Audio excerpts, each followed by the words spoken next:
দর্শক, আপনারা সরাসরি দেখছিলেন, মাত্রই রায় ঘোষণা হলো। জুলাই গণহত্যার মামলায় শেখ হাসিনাকে মৃত্যুদণ্ড দিয়েছেন আন্তর্জাতিক অপরাধ ট্রাইব্যুনাল 1। তাকে 1 নম্বর অভিযোগে আমৃত্যু কারাদণ্ড দেওয়া হয়েছে।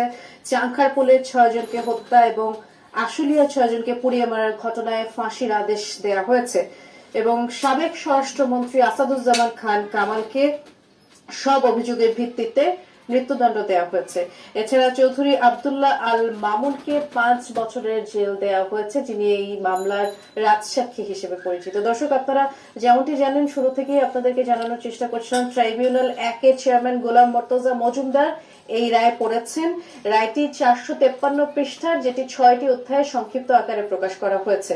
রায় পর্যবেক্ষক সহ এই কনভিকশন ঘোষণা করেছেন চেয়ারম্যান বিচারপতি গোলাম মর্তজা মজুমদার এবং তার পর্যবেক্ষণে যেমনটি বলা হয়েছে যে শেখ হাসিনা একের পর এক আদালত অবমাননা করে বক্তব্য দিয়েছেন, এটি পর্যবেক্ষণে বলেছে ট্রাইব্যুনাল।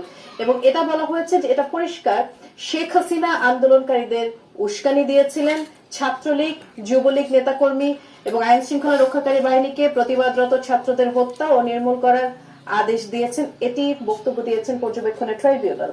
এবং শেখ হাসিনা যে সকল ফোনালাপ উপস্থাপন করা হয়েছে সেগুলো সব জেনুইন বলেই পেয়েছে ট্রাইব্যুনাল। আমরা একটু দেখে আসতে চাই ট্রাইব্যুনালের বাইরের কি দৃশ্য। আমাদের সহকর্মী আছেন